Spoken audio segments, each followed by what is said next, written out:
big day on the show today. Florida State general manager, longtime friend. We started in the trenches at Fresno State, and he's gone on to big things. He's leading a top 5 team, running a personnel department in college football. He's the first ever GM at Florida State. There's a position that's, popping up all over the country. And Darrick Yray joins us. He's been with Florida State now a couple years, coming from Oregon State, working for Jonathan Smith, who's now at Michigan State. And from Keon Coleman to Jared Verse to the guys on this year's squad, talking about the business, recruiting process, NIL, running a personnel department in college, working for Mike Norvell. He just played Michael Jordan's country club, Grove 23. So he's living well down there in Florida. Very, very excited to talk to Darrick. And one thing he's been telling me, he tried to get me last year to come out to Florida State LSU. He said, come on out. We're playing the Tigers, and we plan on winning. And when they did, and I regretted it immediately. And I've told myself over and over, I need to get to a game in the South, whether it's Florida State versus Clemson or one of the SEC games. I have to do it. It's hard because some of us work on Sundays. Me and Colin do a show. I do a show late in the night. But I just got to make it happen. No excuses. And whether it's this year or next year, I promise you, I will attend an SEC football game or an ACC football game that includes Florida State. And I'll do it with my friends at Game Time. And if you want to go to one of these games, NFL games are sweet. Been to a lot of them. But there is nothing like, from a viewer standpoint, watching the SEC or now the Big Ten. I mean, Wisconsin playing Oregon, USC playing Michigan. I'm sad the Pac-12's gone. Really am. It hurts me deep inside. But some of these new matchups are going to be incredible. And if you want to go to one of these games this fall, if you want to go to a baseball game this summer, a concert, a comedy show, take the guesswork out of buying tickets with Game Time. Download the Game Time app, create an account, and use the code JOHN for $20 off your first purchase. Terms apply. Again, create an account and redeem the code JOHN for $20 off. Download the Game Time app today. Last minute tickets, lowest prices guaranteed. Okay, honored to be joined by a guy I once knew when he was a little old student assistant, and now he was just named the Football Scoop Personnel Director of the Year. He is the Florida State General Manager. Last week, he played golf at Michael Jordan's country club where there's about 15 members. I don't even know how he got in the gates, but he did, and he saw Michael, he saw Ken Griffey. Darrick Yray, what is up, bro? Appreciate you having me on. It's funny, full circle. We've known each other for 15 plus years now. Long time. I think you were my roommate early on, weren't you? When we traveled. 2008, man. We shared roommates, together. We got some stories. Probably Rutgers, UCLA. Now you're just playing Grove 23. Yeah, thankfully I know the right people and cover up smoke and mirrors. How long have you had this job? Going into my 3rd season. So I got hired in officially February of 2022, and probably one of my better decisions in my life to take this opportunity, and grateful for it. We'll go into the job, but you told me something right before we hopped on that this was an anniversary for you and the program. Can you go into that? Yeah, I remember a year ago at this time, Keon Coleman gave us the news that he was going to commit, and happy he did, and happy that obviously took part, and that went exactly how we planned. So the transfer portal, Keon is at Michigan State. When a guy, obviously there are the exact number. A ton of names in there. There's a guy like him. Is there a certain level of guy that's just on a different level in the competition? How did that materialize when he went in? Had Norvell already recruited him? Like, how did that play out? Yeah, there was a little bit of a pre-existing relationship from when he came out in high school. Keon actually came out during the COVID year. So his very first official visit that he took was when he went in the transfer portal, which was to Florida State. He went in the last week, and he came down on an official visit here, and sitting down initially with him, I was like, well, this guy is like smart. And it's no surprise everything of how he is right now, because that's how he is 24/7. Like, that's not an act. He's authentic as what you see. And he's a great young man. I think what most people don't realize about him, like, he's he was 20 years old last year when he played his senior year, or not his senior year, but his last year in college. And so he's young, and I truly believe he's just scratching the surface. But, his is dominant. Like the comparable that I would have, John, is a guy we probably spent time around. And like, he reminds me very similar in a red zone threat as how Devontae was at Fresno. I mean, that first game he played for you guys against LSU, there happened to be a lot of people watching. Didn't he score 3 touchdowns? It did. And, playing LSU was one of his requirements. And, a lot of people, the narratives around NIL and transfer portal, oh, you just buy kids. And it's, Keon was very specific in what he was looking for. He said, I want to go somewhere that, has a veteran proven quarterback. I was like, okay, good. We checked that box. We had Jordan Travis, and, I want to go somewhere where I'm not the only featured weapon. I was like, oh, great. We have Johnny Wilson. We have Trey Benson. We'd had Jaheim Bell transferring from South Carolina, Kyle Morlock from Shorter. Obviously Jordan at quarterback, and a bunch of other pieces around. And he goes, I want to go somewhere that's playing LSU. I was like, well, perfect. We have them game 1. So, I mean, we're 3 for 3. We're off to a good start in this thing. Speaking, I want to dive into your career because I get asked a lot by people that want it on football. And obviously the timing in 2024 is a lot different than like when me and you got in. The landscape has completely changed. I mean, hell, your role didn't really even exist anywhere in college football. It's become much more prevalent when you say the last 5-6 years at programs. How long Florida State had a GM? Are you the first official GM? Yes, sir. They created this position, and then I was lucky enough to be selected to fill it. So it didn't exist, 2.5 years ago. So there's a lot of conversation. I'm sure you hear about it and read about it. The NIL. You don't Are you allowed to talk about money when a prospect is sitting in your office or with the coach? How does that? Is that a weird situation for you specifically?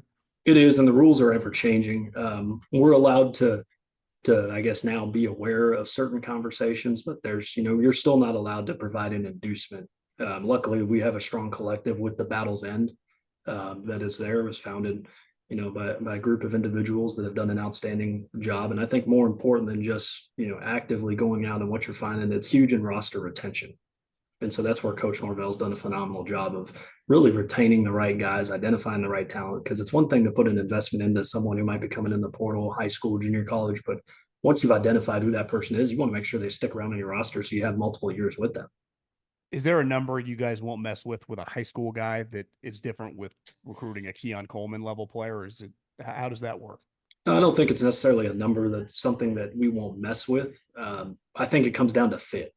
And so really, not to put it, this much to where it's just simplified, but if money's the main reason that someone's making a decision, there's a good chance they're not going to fit here at Florida State. But we want to be competitive in all aspects, from academically, how they're going to be improved, and that structure that's in place that we provide, but also, the support factors that are in place and how they can grow, socially, and also then athletically when you look at it. And so the facilities have to have a check, right? The gear, the equipment, the weight room, all that stuff's the same. 45-pound weights are, they're going to weigh 45 pounds no matter how shiny and bright they are. But it all matters because now the comparable, especially the area where we're around, it's how do we have to be different than, what's within our state, but also what's within the 500-mile radius around us. Because let's face it, you're recruiting against, in your conference directly, Miami, Clemson, and then obviously Georgia, Bama, LSU, Texas, Oklahoma. And even Ohio State, I'm sure, and schools like that are coming down. So it's the list of all the top 7 or 8 programs, right? I mean, is that who you view as your direct competition in recruiting? No, absolutely. And I mean, if you're going to recruit the best, you're going to go against the best. And everyone has a little different avenue of how they do that. But, we try to be authentic to who we are. And also there's so much to showcase at this great university. I mean, you can have a top 20 institution education and get a diploma from here. You can live a true college lifestyle here. You're a professional sports team in the capital city of Tallahassee, Florida. And I mean, there's 80,000 that are going to be raining down on you at Doak. And, when you get to go out and see that war chant play, it's a pretty cool thing. When you graduate Fresno State, you worked for the program the whole time. Pat, was he fired when you were there? Talk to me about when you first became a full-time employee and kind of how that led to Oregon State. Yeah, so Pat ended up getting let go, and then Tim DeRuiter got hired and going through the transition. And hey, there was, you can't coach on the field. We're not sure we're gonna have a spot, and kind of worked my way and just proved it. Then our DFO at the time left, and then I got to prove being a DFO for a month and a half at I think 21 years old. and just kind of worked my way from there. And that turned into, hey, we're not going to give you this job, but we want to keep you full time. And so at that point, I was like, hey, it's not $900 a month anymore. It's $20,000 a year. All right, I'm rich. Yeah, made it. We spend a few more dollars at Jimbo's and Doghouse. Heck yeah. So, just kind of worked up from there. Ended up getting another raise after that, and actually interviewed with another institution with Gary Anderson, and ended up not mutually working out. And then he took the job at Oregon State, and he called me and said, hey, how much do you want to make? I was like, okay, well, this is simple in my mind. Like, can you pay me double? It's like, yeah, I'll see you on the plane. Enjoy Hawaii. We were at the Hawaii Bowl at the time, and went up to Oregon State and got started as the assistant director of player personnel, and kind of worked my way up to the director of recruiting operations. What number do you think you could have got looking back? Double what you asked for? Yeah, I don't know if I could have gotten that much, but that was probably the right number. Double for that time was like, hey, I want to go to 50,000, and went up there, sight unseen to Corvallis. And I remember driving up, and you get through. I know you're from Northern California too, and you get to the Oregon border. You're like, all right, I'm almost here, and then GPS still said 4 more hours. I'm like, what the hell? Like, and so, but there's some great times, great people, and even Gary, like, he had a huge impact on my career. Vince Ginta was the mutual connection there, and a big part in that as well. And when I talk to young people too, it's just you need a few breaks early. And so when you get those first couple breaks, it's like, hey, let's go. And once you hit that roulette wheel, and you guys have some things in motion. But at the end of the day, that I do believe you get what you get in the short term, you get what you deserve in the long term. Then Gary leaves, and you know this much better than me. I've talked to him before. They bring in a former quarterback, Oregon State, who is just, let's face it, he's a shooting star. I mean, he's an absolute stud. And Jonathan Smith. Are you nervous? Sometimes with their transitional period, how that works out, and then your guys' relationship from there, how that grew. Yeah, absolutely. And knew of, Smitty, and, he's coming in, and he's done phenomenal things, and he's going to continue to do phenomenal things over at Michigan State. He came in, and I remember looking with people, like, counting off the plane. All right, who's this guy? Who's this guy? Who's this guy? Like, because you would never know, like, when you're going through that, like, are you going to have a spot? And, it kind of went through a month and a half tryout, or felt that long when he got What was your job? What was your job title at the time? I was the director of recruiting operations at that time. And then he came in and still kept that role. Ended up getting retained and as he called it, rehired or hired. Like, that was the choice. And that staff was, is phenomenal. There's so many great people on that staff, and, kind of working through there. First year was 2018 with him. And, game 1, we opened up at Ohio State. And so we didn't quite have the roster at that time. How'd that go? We scored 30 plus points in that game. First drive of the game, Chase Young, and I think they had one of the Bosa brothers too. At that, they sandwiched our quarterback, and he got out with a concussion, and we were down to the second string, and we put up 30 points. We just allowed 70. So, but it was good. And then we go through 2018 into 19 and the transition, and we end up barely missing a bowl game. We had a huge back and forth game with Washington State, and we're down by 12 and end up going up by 2, and then they go down and score. There's 2 different point swings in the last 4 minutes of that game. Go down to Oregon, lose to them, don't make a bowl. 2020 is the COVID year, and making strides in 2021. I in between that time get promoted to be the director of player personnel, and we make our bowl game and go play in the LA Bowl in SoFi Stadium and play Utah State, and won some games, one down at the Coliseum, which at that time for Oregon State was the first time I think they had won down there since like 1960 or something like that. I remember that.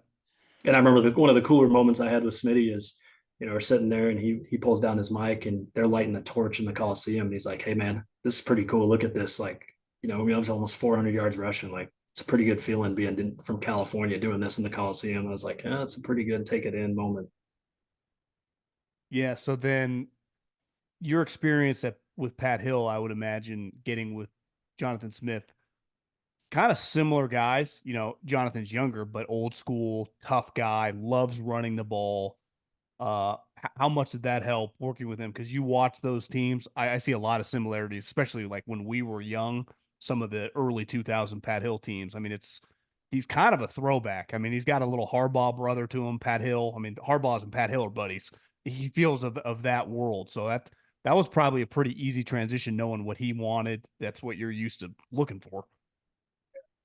Coach Smith, being there, and obviously, luckily, had some mutual friends that knew him and were able to speak for me. I mean, Doug Nussmeier was someone who called him for me and just said, "Hey, like you have this guy." And first interaction I had with him was, "Hey, I talked to Nuss last night. He said great things about you." I was like, "Oh, okay, so well, that's good thing." So you always need people in your corner. I mean, we all know For that sure. it's a people business, and that's why I try never to burn a bridge if you can help it. But uh, had a great experience through my time in Corvallis, and it's just when this opportunity presented itself, it became something and clear to me that it was not something I could turn down to, go to Tallahassee and Florida State.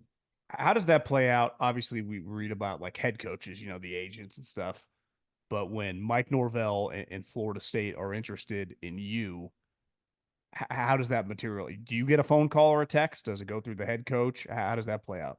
Yeah, there was a couple different. So, there was a few mutual friends that we had on staff. So Marcus Woodson, who was on staff at that point, him and I had worked together at Fresno State.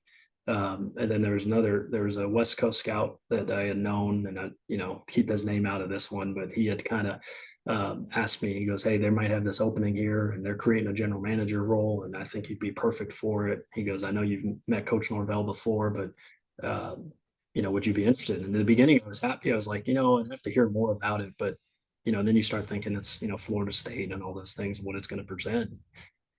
I'd never been at that time when that first interest phone call happened. I'd never been to the state of Florida.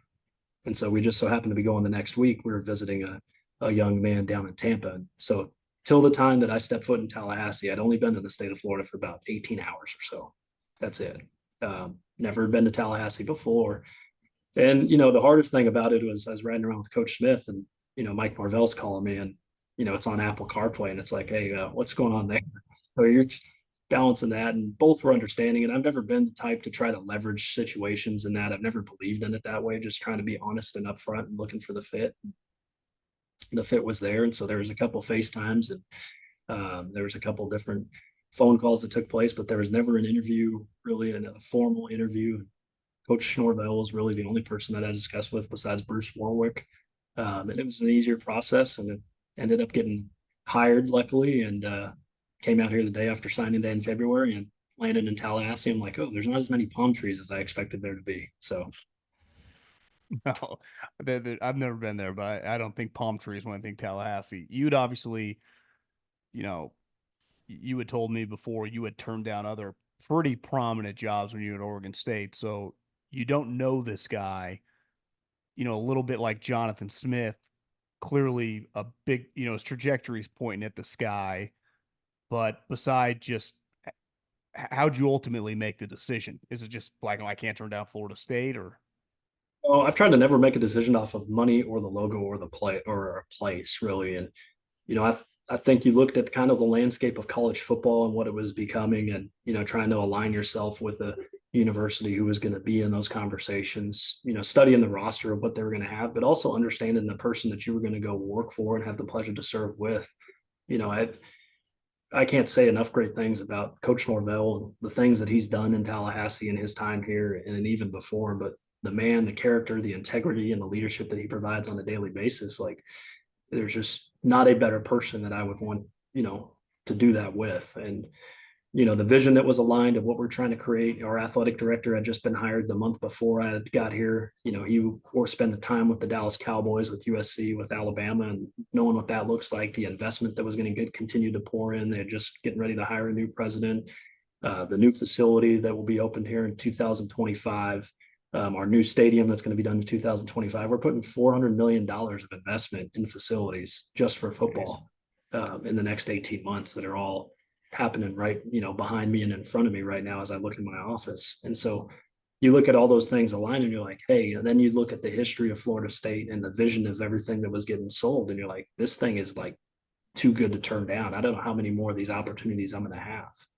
And took a chance, and so far, so good. We are this close to crowning an NBA champ. And with action heating up on the court, it's even hotter at DraftKings Sportsbook, an official sports betting partner of the NBA. There are only so many games left, and DraftKings Sportsbook has you covered with same-game parlays, live betting, odds boost, and so much more. Don't miss out, or you'll have to wait until the next NBA season to place your bets. It's super easy for first-timers to get started. Try betting on something simple, like picking a team to win. Go to DraftKings Sportsbook app, select your squad, and place your first bet. It's that simple. New to DraftKings? Listen up. New customers can get a no-sweat bet up to $1,500. Just deposit at least $5, and you'll get a bonus bet back equal to your first bet if it doesn't hit. Download the DraftKings Sportsbook app now and use the code JOHN. That's code JOHN for new customers to get a no-sweat bet up to $1,500 if your first bet doesn't hit. Only on DraftKings. The crown is yours. So you get hired. What's the first task? I mean, is it just immediately going in the bunker with coach and trying to figure out, or do you kind of have a good idea? Because you get hired after the recruiting. When did you get hired? Yeah, I got hired after it got hired earlier before the recruiting period closed. Obviously kept it quieter before until that broke. First task was really just to listen and understand. And I've never been a believer in just coming in and let's make wholesale changes on everything. Because it was clear, like, there was a lot of great things that were already happening. There's so many great people involved here. There's so many great people doing the right way. But so I wanted to come down and I wanted to sit down with everyone and just hear everyone's words and, thoughts on how things were going to be going. Hey, what are a couple ideas of what can improve? Tell me things that I need to know that I don't know. We're just different things and slight tweaks. And so my plan when I sat down with coach was say, I'm just going to kind of listen for the first couple of weeks. Then we're going to slowly implement different changes and things of what I think need to be addressed and changed. And then, 6 months from then, hopefully it's unrecognizable and we'll make a couple different tweaks. And so we did that. And, the staff that we had in place that was already existing and the staff that we brought in, John Garrett and Justin Krause arrived at the same time with me, working on our offense and defensive scouts. John's now at Duke as the general manager, and JC's still here. Both of those guys having high NFL experience. John, had coaching in the NFL, being a prior head coach, and obviously he had spent some time in Corvallis as well. So just kind of implementing different things and changes and structures in place. And, recruiting is just recruiting comes down to communication, in my opinion. And personnel and talent evaluation is how can you get all parties to be on the same page to where everything has, the same heartbeat and everything is pumped into the same organs of what you need it to go to. And so if you have a coaching staff as an arm and your recruiting staff as an arm and your personnel staff as a leg, you need to make sure that blood's getting pumped to the proper places. And so a centralized location for all information to be accessible for all, and making sure language was a force multiplier of having everyone in the same eval terminology, the same ranking system, the same keys of what we're looking for, those player profiles of exactly what ideally we want them to look like when we're recruiting them, that also look like when they're their senior year. And, just doing some numbers and being analytically based, because sometimes you do go in with a bias, right? But do the numbers, numbers don't lie, but people do, right? And people tweak those numbers. And, what do the numbers say? Do I feel that same way, but can I do a study that might actually confirm or disprove what I feel already and try to take as much bias out? And how can I be an asset in making sure that coach has the best information, that he can make the best decisions for Florida State and the program? So what does a GM do? Yeah, I get asked that question a lot. A lot of people, oh man, he got a great job. Just sit there and watch film the whole day. I'm like, yeah, I wish that was the case. The simple way to put it is, making sure that we retain and we have the best roster every single Saturday that we go out there. And so constantly improving the roster any way that we can improve that, daily, and a couple different ways. That's done in development, that's done in talent acquisition, but that's also done in retention as well. And so I think, like, when you look at it, there's so many people involved, as it comes to recruiting. It's not just acquisition, it's how you're marketing yourself, right? It's the customer service that you're providing. And our recruiting operations staff does a phenomenal job of making sure that the experience when someone comes on campus is a first class experience from the time they step foot to the time they leave. Visits now, especially official visits, it's like an all-inclusive vacation, and it needs to be that way. And so if you and I decided, like, hey, let's go down to the Bahamas, we're going to feel a certain type of way if we go to the concierge desk and we're not greeted with a smile. Well, that's it. You need to be on point every single time when someone's coming on campus, because it needs to be service with a smile. And so there's a lot of intricacies that do go into that, but the oversight is something I have the responsibility to have every single day of that, and making sure we're providing that experience. How many people do you have working for you? We have 19 full-time people, and the recruiting personnel or scouting staff. And then we have about 60 student interns, and then about 15 content folks. You know what's funny is I tell people all the time the biggest benefit I had was Cal Poly, which was really tiny, and when we were at Fresno State, wasn't much bigger. And you hear like me and you're a great example, right? You immediately got to do a lot as a 19-year-old. How difficult is this, like the Hunger Games with these guys? Because I would imagine a lot of these students on campus aspire to have a role like you did or do what I ended up doing. How do you? It was just me and you, right? So how do you? That's got to be tough. I mean, are you managing that group? I mean, is there infighting? Because just the competition, it's like a separate team. And the way the game's changed, like you need all those folks, and even our students, the amount that they sacrifice, they choose, hey, I'm going to give up my whole game day so I can put Florida State in a better position to recruit someone. And I mean, when you think about a game day here in Tallahassee, like game day is a big event, obviously, besides the football game and everything else that goes into it. Heck But yeah. Well, if you got 20 people doing it, how many applicants do you have for those jobs? last year we had 500 people that applied in January, Jesus. and it's a volunteer job too. And so there's 500 people that wanted experience, and you win. Obviously, people want to be a part of things, and because early, I think the first time when we opened this back up, when I'd gotten in here, we only had about 10 to 12 student interns. And I said, okay, we need to open this up and create just to move people and provide the best experience we can. And I think at that time we had 30 applicants. And so just getting the word and, speaking at different classes and advertising there's 44,000 students that go to Florida State. There's people It's around a them big school. and be involved. And so how can you showcase that and making sure that you're providing an experience, but also, I tell them all the time, I want them to grow and be better versions of everyone around to where hopefully they can learn from some of my prior mistakes that I've made and, things I wish I would have done better when I was growing up and younger. And, here, like I'm an open book and try to be a resource as much as I can. But I think that, I'm thankful for those individuals that do sacrifice that time. When we were at Fresno State, when I was there with you, it might have changed when DeRuiter came in. The coaches would go out in the spring, and this is well before the transfer portal, so separate that, would bring back you group of guys that would fit, the Fresno State level, or then Coach Hill, myself, Drew, whatever, to watch and kind of whittle down.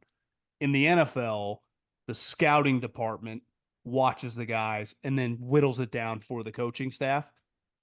How is that? Where are you guys on that? Like your coaches are out spring recruiting. Are they bringing you back guys, or have you already given them guys to go see? Obviously, your program is a little unique. You're not looking at everybody. How does that play out? Yeah, it's a good question. It's a little bit of both. The majority of those times that they're going out to see someone. So the spring period's changed. Now they're allowed to have contact with the juniors. So they're allowed to sit down at the school and have actual face-to-face contact with them, which back then you couldn't do. This is the first year they're allowing that. A guy who's a sophomore now going into his junior year, or a junior is going into his senior year? Junior who's going into his senior year. Okay. And so that's a lot of time where it's spent there, but also the evaluation in the spring moments. And, if there's someone that we're not aware of, obviously that's good that they're coming back with that, but then we've done a poor job on our side of making sure our coaches have the best tools to utilize, their resources. But it can happen a couple different ways. And there's a lot of, it's not the days of now with Huddle and social media. It's hard to find a diamond in the rough because chances are he's been watched and evaluated by someone. It does happen. But I think the area that we recruit, there's a lot of people that go through, so there's not many secrets that are left out there. What's the kid's name who was just drafted by the Saints at Oregon State? Taliese Fuaga. So when you're at Oregon State, probably a lot of similarities to Fresno State. You kind of have to see the bigger picture. Like a lot of those guys aren't getting recruited by, programs like Florida State. Now in your role, like did you watch him in high school? So Taliese, he came out in the class. He was the COVID year. He was from Mount Tahoma. He had the majority of the Pac-12 and a lot of. Oh, so he was a relatively bigger recruit. But would you guys at Florida State, because you're just kind of recruiting the cream of the crop, like how do you balance of like, well, we might have something here, but he doesn't have Alabama, LSU. Like, do you guys even concern? Because that was a famous Saban thing. Like he wasn't as concerned. Like if he liked a guy, Amari Cooper, I don't give a shit that LSU and Georgia and Florida don't like. I'm taking him. How does the balance of like, well, is this guy quite good enough, or like this is our type guy? We're going to trust our evaluation, trust our own eyes, and we're not going to lean on anyone else to confirm of what we see. And that's one thing our coaching staff and Coach Norvell do a phenomenal job of, just trusting our own opinions. Coach actually talks about this all the time. No one is allowed in the evaluation process to bring up a kid's stars. And so when, if you talk to Coach about it, he's going to say, well, he's a 4-star. I don't want to hear it. I don't care. And so we're going to trust our own evaluation in the sense of making sure that we're getting the right fit for Florida State. And so in Paulie's case specifically, he'd probably be someone that we would have watched just because he would have met the parameters we're looking for as far as size goes. And that offensive tackle and defensive end and pass rusher, quarterback, and those three, you'd probably go anywhere in the country to go get. And we'll go anywhere in the country to go get anyone. But those three specifically are so unique that I think that you're willing to travel and you're always looking. eBay Motors is here for the ride. The first car I ever got, I was 16 years old, and my grandpa gave me a ride.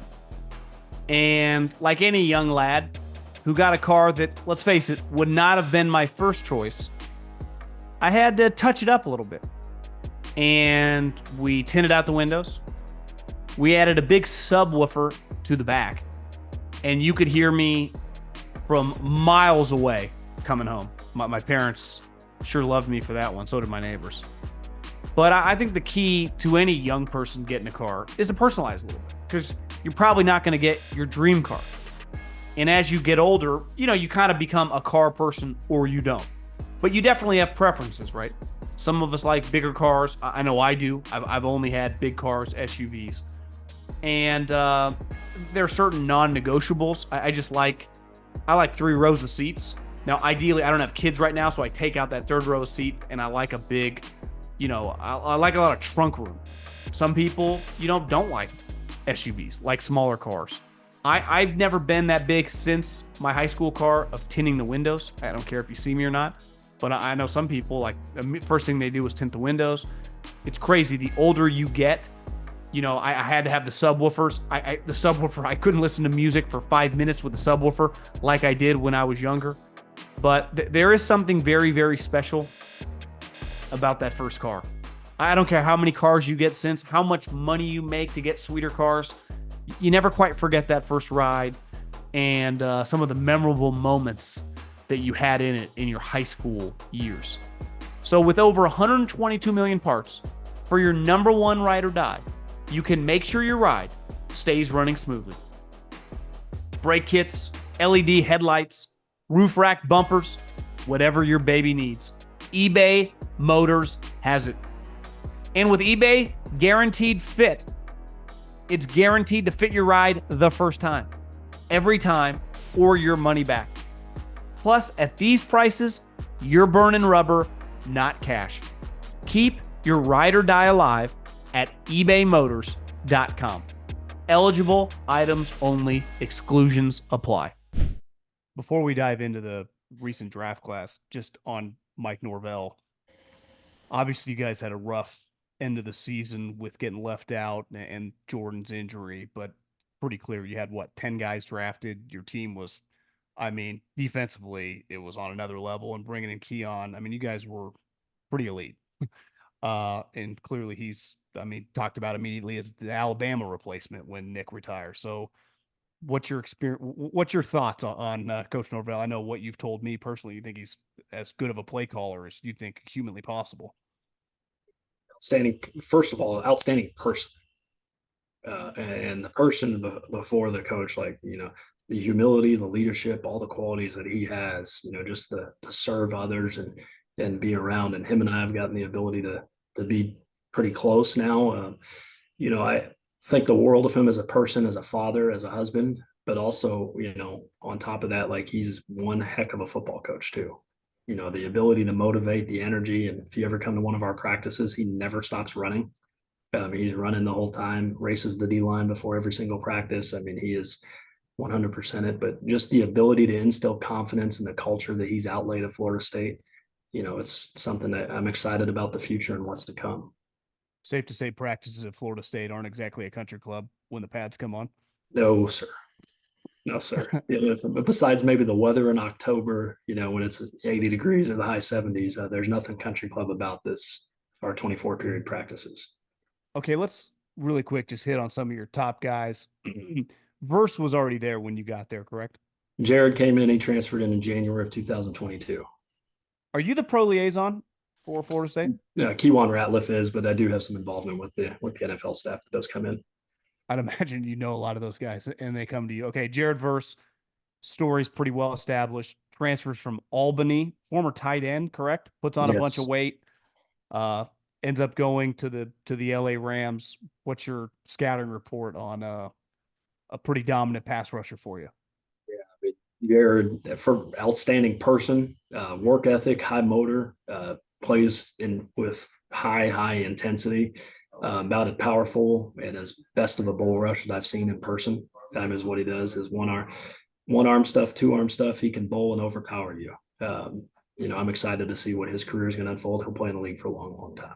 Was he on the fence about coming out 2 years ago?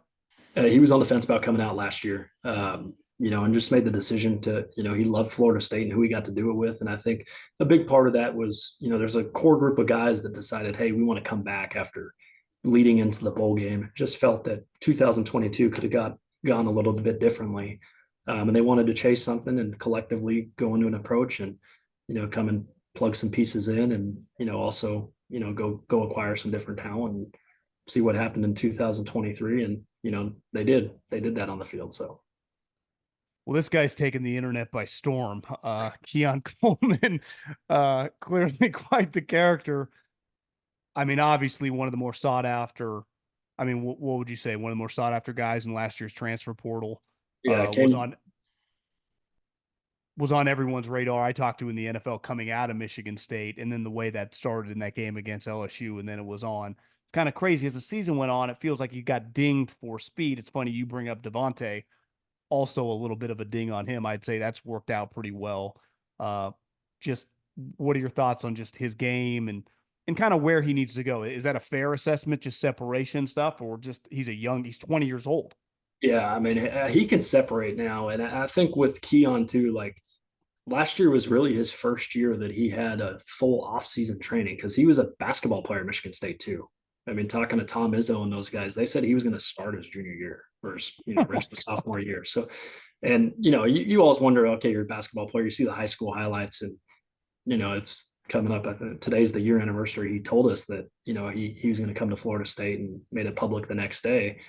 But his first event was Memorial Day at Coach Norvell's house. And he reports and he's in skinny jeans. And, I think it's well documented what happened. But, Coach has a basketball hoop out in front of his house. And Keon goes out there in skinny jeans, no warm up, and 360 windmills a dunk. And I'm like, oh boy, we got one. But the person and the athleticism, that's one thing, like how smart he is and how he studies the game. And, the first conversation we had on his official visit, he's talking about, it's like, okay, Keon, like what happens if we don't throw you the ball? He goes, well, I'm going to ranch the DB and I'm going to knock him over. He's got family in the stands too. And that was his answer. Like he is knows it like the back of his hand, understands concepts, like is so smart of how he understands the game. I truly believe he's just scratching the surface. Well, when's the last time Josh, I mean, in his NFL career, hasn't had a guy like this? They've had more speed guys. There is a guy I once heard of that pounded the table for a quarterback coming out of junior college and wanted him at Fresno State. But, according to that person, the coaches wouldn't listen to him. Is that a true story out there in the world? High school was coming out in State. We all have misses and hindsight's 2020, I guess, not misses, but yeah, I did. Josh was an interesting story, and obviously high school, he came to camps all the time from Fireball, and then when he transferred to the junior college, he ended up sprouting up and became his current size. And I remember going up to Oregon State like, oh, there's two guys, and he was one of them, and we already had a quarterback committed at that time, and so 0 for 2, and there's a guy on staff that went to Wyoming. He remembered the conversations while we were at Fresno, and that's how he ended up getting brought up to Wyoming.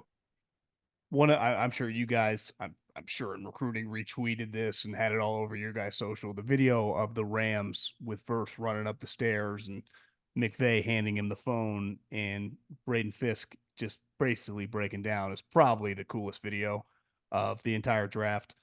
Talk to me about him. I guess I wasn't on him as much. You've described him to me offline. Just your thoughts on him as a player and obviously as a person. Seems like a pretty high level dude. Watching, Coach Norvell and I were watching the draft together, getting ready to go over to an event that we had to do, and I remember sitting there, and I'm like, gosh, I hope they captured that moment, and I hope that Verse got on the phone and all of it, because just the reaction of what it would have been. And then we got a text that said, hey, Verse actually, they wanted him originally to make the call, the very first call from the Rams, and he didn't get there because of traffic, and just to be a fly on the wall and what that is. But Braden came in, he gets in the portal coming out, and he had to have shoulder surgery. And so that was the very first conversation. Hey, coach, just to let you know, I'm going to have shoulder surgery. Still want to come down. And, we battled there. So other schools involved with him, and he had a lot of great options and brought him down here. So his first practice that we actually got to see him do anything was fall camp. And so you could all see the athleticism and what it was on tape and whether it's going to be. But the very first fall practice, he goes up to Jared and he goes, hey, it's you and I in every single group. Like, I'm going to be faster than you. I'm going to have more sack, all of it. And so, he got to the point, and he had some goals written up throughout the year, and he was getting frustrated too. And, not that it was affecting him, but, he wanted so many sacks and so many TFLs, and, he had good years, and he just didn't have the production to necessarily show for it. And so we're through 8 games, and I think he only had half for a TFL. That was it. Well, the next 4, he absolutely goes on a tear, and the ACC championship goes on a tear. And, he works his tail off, and the effort that he plays with. And, his knock, obviously, oh, hey, he has short arms, but turn on the tape, and that 55 was everywhere. Yeah, it feels like as a Niner guy, I mean, those two guys add a level of physicality and toughness that you can't replace with Aaron Donald, but it's pretty clear they knew what they were looking for. And I know a lot of people are like, you can't trade up to get Fiske, but like you said, when you pair him with his buddy, I don't know. I think I'd be shocked if these two guys aren't pretty good for the Rams, won't you? I got emotional on that call, and it was just so cool to see in that brotherhood. And those guys were together for a year. And I mean, that's it. They were together for a year. That's all they spent together, and that was the reaction. So, I mean, it speaks to the culture of what Coach Norvell's built. Okay, the 49ers at the end of the second round took Renardo Green, who I think it's safe to say, as a defensive player, his tape against Neighbors in week 1, just in an individual game, is probably as good as any. And your experience about him, tell me about the guy and the player. Yeah, Ricardo doesn't. I mean, he's so even keeled as a corner. I mean, there's no panic in his game. He's consistent in his technique. Can run, can play press man. And I think you look at our defense. 90% of the time we're going to play press man or some version of it, and that ends up helping those guys. And so you had him and Jerry and Jones playing nickel for us, and then Fentrell Cypress on the other side. And, the 2 corners that we have this year are going to be really, really good as well. But Renardo, so impressed with, the growth that he showed and everything. And you never had to worry about him, right? And it's just like, hey, that he's going to be out there, and he's going to make more plays than he gives up. And sometimes he might not give up anything. Watching just some highlights of him, he seems like a pretty tough corner. Like, he ain't afraid. No, he will stick it in there, and he'll be physical. He's not afraid of much. And, another great, great young man. So happy for him. And I'm excited that he gets to go out to the left coast now. Trey Benson. Yeah, awesome. Trey going to Arizona, was at Oregon originally, transferred, had a catastrophic knee injury where he did everything. But, he got here in 2022, transferred in from Oregon. He's the first person in Florida State history against Boston College in 22 to run for a touchdown and return a kick for a touchdown in the same game. And you think of all the great history and of all the great players at Florida State, he was the first person in history to do that. How he carries himself, how professional he is, and just the time that he spends. And, he's a bigger back, he runs physical, but he's got true top end speed. I mean, there's 4 different times last year he's hitting 21 plus miles an hour on our GPS. I mean, he's got all of it. So I'm excited for him. And it'll be fun to watch him play against Braden Fiske and Jared Verse at least twice a year. Okay, Wendell, from a draft standpoint, Jordan Travis, who, the injury was obviously sucked. I mean, if you like football, even if you're not a Florida State fan, that was awful. Obviously, his medical must be going pretty well to get drafted. Just when it was healthy last year, you guys were, I mean, let's face it, a national title contender. and then he goes down. What's your thoughts on Jordan Travis? Happy for him. And, I think, Jordan, you look at the type of leader he is and the type of person, the quarterback stuff speaks for itself, but, the ability that he has to extend plays, to create plays when something's not there, but also, push the ball downfield. And, I think he again is only probably scratching the surface too, and what he's going to be. But, spoke to him a couple days ago and just his recovery of what that's going to be. And they expect him to kind of be cleared for fall camp. How long did the Final Four, that video went pretty viral of your players and how long did that linger just in the program? Yeah. I mean, it was hard for it to linger. I mean, I look back on December and Coach and I talk about this often. That was probably one of the more challenging times that I've been a part of just in anything in life. So we get back from the ACC championship. I think I got back to my house at 4:30 in the morning. And so we were in a selection show at 11 a.m., 11:30 the next day. Yeah. And you have no insights, contrary to what people think. Like, no one knows what's going to happen. There's no tips. There's no, hey, at least one person in your athletic department knows. No one knows. And so that was truly the live and raw reaction. Well, Coach and I had to be out on a plane. We were going out recruiting, and I travel with him when we go out recruiting. We were out on the plane, 3 hours later from that. And so just for our team to have that, we had 5 coaches that were on the road that had left Charlotte and stayed overnight, that were going to different locations because we're right in the middle of a contact period as well.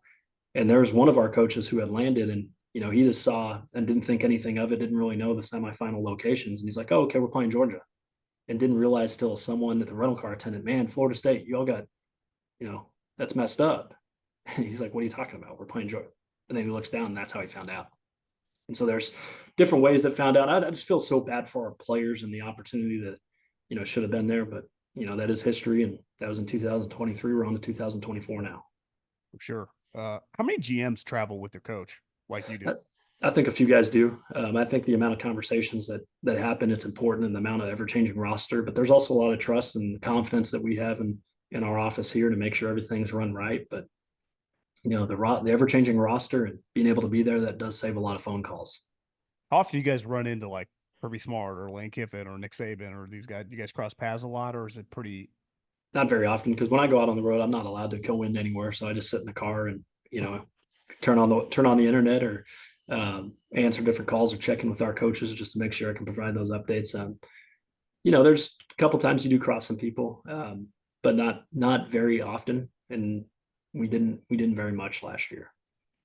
Okay. Looking at the draft, you lost a lot, 2 defensive linemen high, your star receiver, your quarterback, your running back, your starting 2 corners. You're going to be a top 5 team. Is it easier to transition now with the transfer portal? Obviously, you bring in DJ Uiagalelei. Am I saying that right? Uiagalelei. Uiagalelei, who. Well, close. We'll get you there. Yeah. So, talk to me about the transition. Expectations are going to be high. Playoffs expand, so we can breathe a little easier. You would have been in. Let's start with the quarterback. How do you need a quarterback? How'd you pick him? How does that transpire? Yeah, just looking for the fit, and obviously our quarterback room. Brock Glenn, played in a few games for us last year. Started the ACC championship, started the bowl game against Georgia, and played in some other games. And just where we were age wise and everything, we were always going to take the best fit and what made the most sense for us to do.